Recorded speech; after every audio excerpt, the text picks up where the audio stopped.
All right, Shalom Yashala, Call Halal Yahweh Bahashim Yahushua, Yahweh Bahashim Yahushua, Waharak Hakwadash Brakathum. I like to give double honors to the apostles, bishops, and elders of Great Millstone who rule well. Salutations to the select number of Akyam, pushing his truth and sincerity in four corners of the round earth. And salutations to the select number of Akwat that they're listening. Now, as you can see, what I have here on the screen, it says Trump lifts Russia oil sanctions while Russia is helping Iran target U.S. forces, right? This is like recent, of course. All of it's recent, right? But this is like a few days ago. And then I think as of a day or two ago, I think Trump was asking for the Strait of Hormuz to let, to make sure it stays open. I believe he was pleading with China and France. I'm gonna let the excerpt of this clip play, then I'm gonna get some scriptures, and then I'm gonna read something from, further detail the Strait of Hormuz.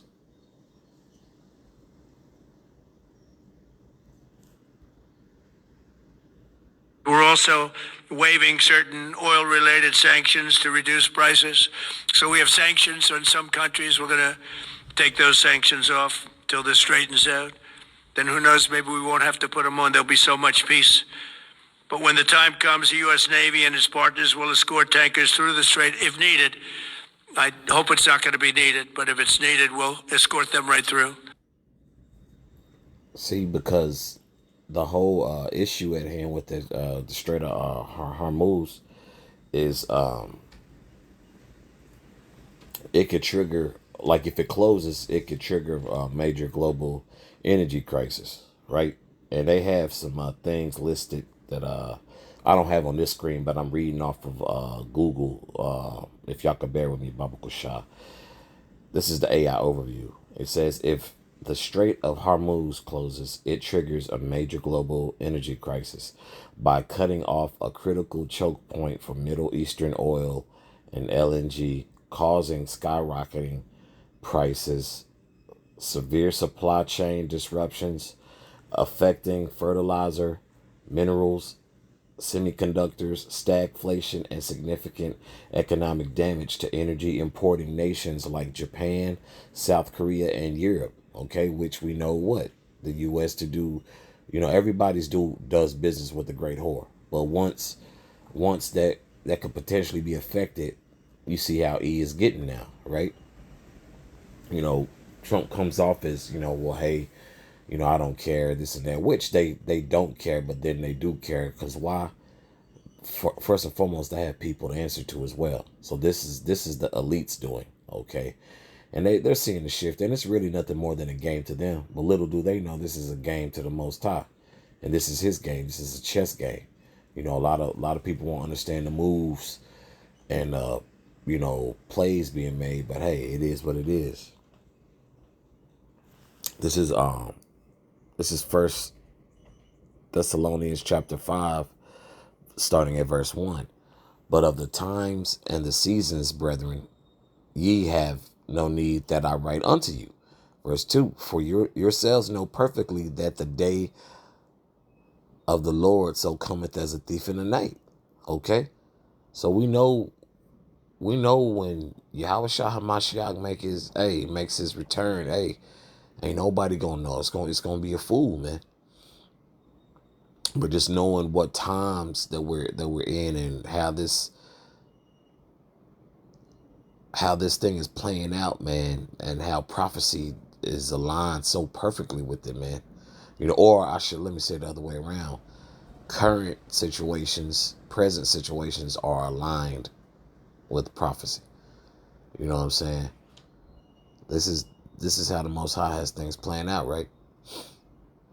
Verse 3, for when they shall say peace and safety, then sudden destruction cometh upon them as a travail upon a woman with child, and they not escape. Okay? So What do you think's going to happen, man? See, everybody has this idea that everything is going to go back to normal, which we know that not to be the case. After the humbling of 2020, the pandemic, hey, things will never be the same, man. Okay, matter of fact, let me reread that again. It says, "For when they shall say, Salakia, for when they shall say peace and safety, did not Trump make mention of peace and did not putting those, sanctions back on them like somewhat of a peace offering, right?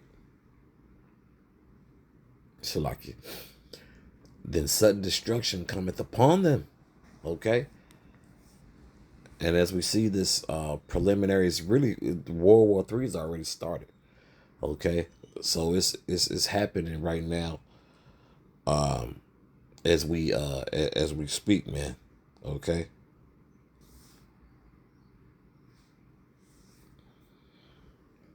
and that term travail, when women are on the when women are in the delivery room, right, giving birth, or any, whether it's a home birth or a hospital birth, right, still that travail is a struggle, man. It's a painful struggle. We see, brothers who have children or been around women giving birth. We know, the screaming, the agony, the pain that these women feel. We don't know what they feel, but that's the point of travail, because we're getting to that point, man, that the gloves are already off, man. So we're just waiting for the Most High to continue to further this thing, man. Okay.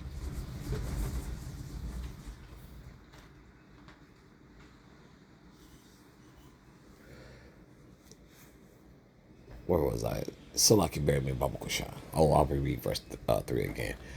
"For when they shall say peace and safety, then sudden destruction cometh upon them as travail upon a woman with child," which I may, make sure to clarify, that's the pain and labor and so forth. Hey, it's about to be a lot of travailing at this thing. "And they shall not escape." Verse 4.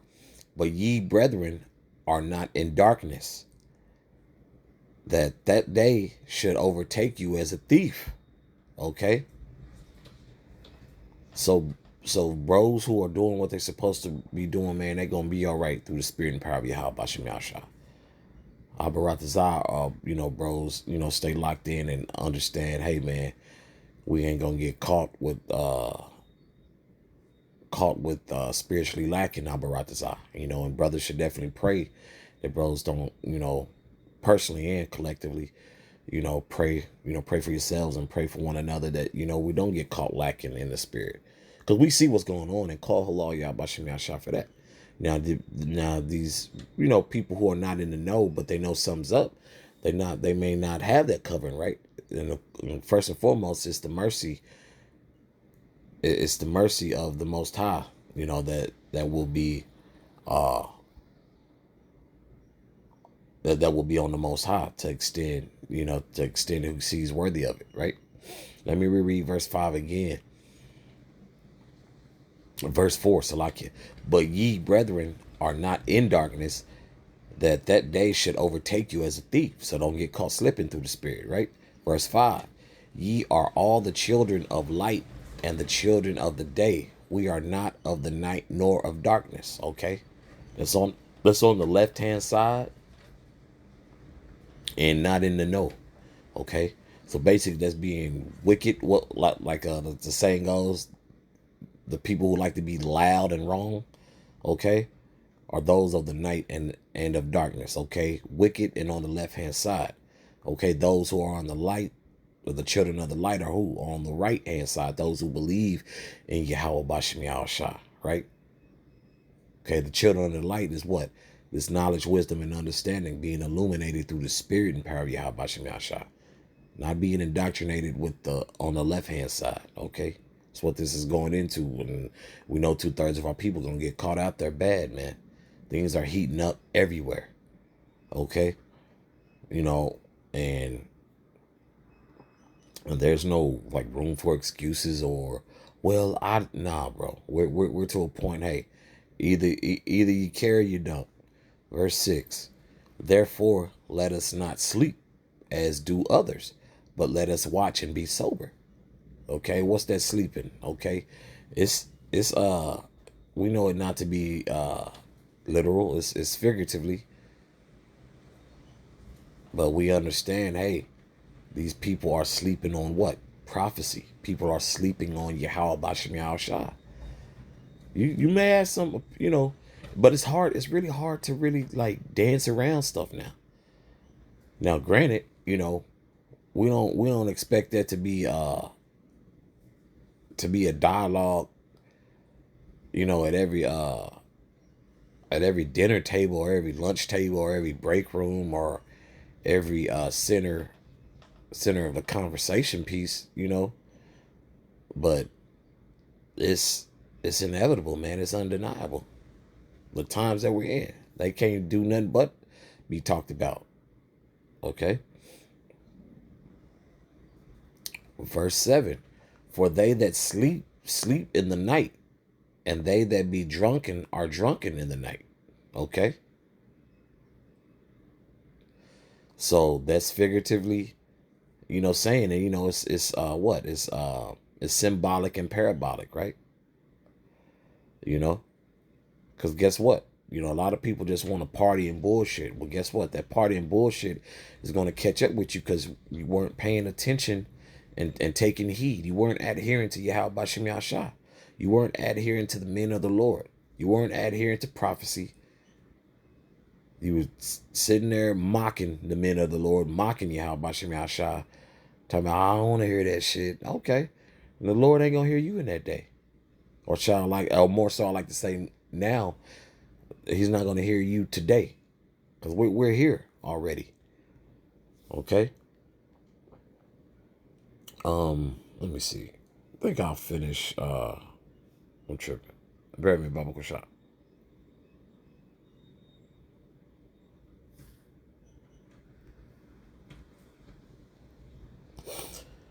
I'll finish off on Isaiah chapter 33, verse 6.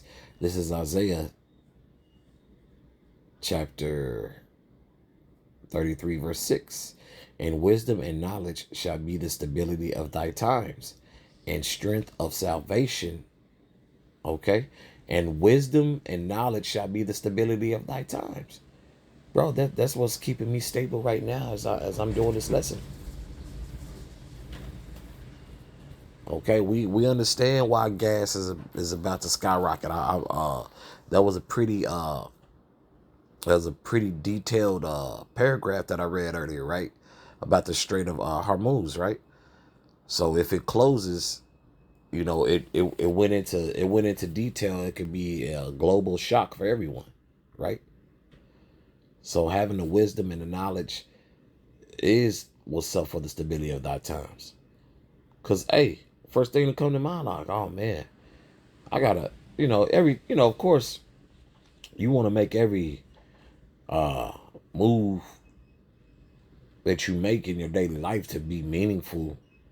You don't want any lost energy on anything you do, right? For the most part, right? So, people are really going to start being more so calculated. Well, I'm going here, I'm going there, I'm shooting straight back. Ain't fit to do no extra driving.